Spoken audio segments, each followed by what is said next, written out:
o lui non ha capito le intenzioni della macchina, la macchina non ha capito le sue, la macchina ha cercato di sorpassare Kevin, ma Kevin era già troppo, cioè era quasi nell'altra corsia in pratica.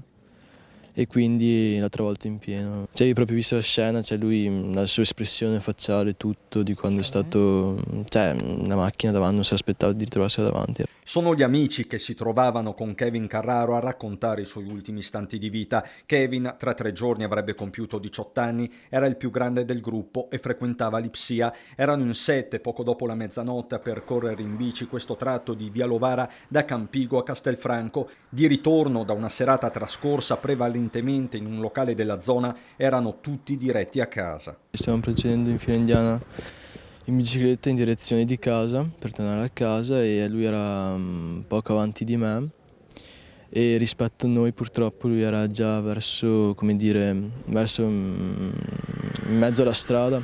Si è fatto i fari, ci siamo cercati di spostare tutti in parte. Non ho capito il motivo, non ho capito bene il perché.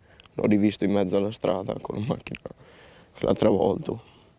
Stando alle testimonianze degli amici, quindi Kevin si sarebbe pericolosamente portato a sinistra. I segni sull'asfalto parlano di una traiettoria quasi impazzita. L'impatto è violentissimo, il 17enne viene sbalzato di diversi metri. Noi abbiamo visto per aria, cioè, abbiamo lasciato le bici per terra, la macchina si è fermata subito. Il conducente, un giovane uomo di Vedelago, chiama i soccorsi mentre gli amici cercano di fare il possibile. Sono attimi concitati. Abbiamo messo una maglietta dietro la testa che perdeva sangue, abbiamo subito chiamato l'ambulanza, sono arrivati dopo 5 minuti e basta, hanno fatto tutto loro poi. No, non era cosciente.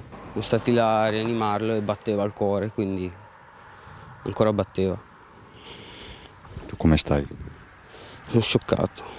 Kevin morirà dopo circa un'ora. Sul posto i ragazzi vengono raggiunti dai genitori. A parlare è una delle mamme. Quando siamo tornati a casa solo piangi, l'ho visto anche adesso, non hai mangiato niente, piangi, perché suo amico proprio era davanti a lui.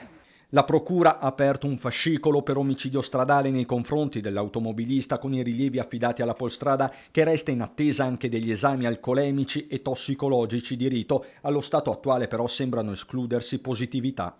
C'è da verificare se tutte le bici fossero dotate di fari e da capire se anche i ragazzi, vista la minore età, avessero bevuto prima di inforcare le biciclette. Qualche volta veniamo qua. Avete ascoltato musica? Cosa avete fatto ieri sera? Abbiamo bevuto qualche spritz e basta.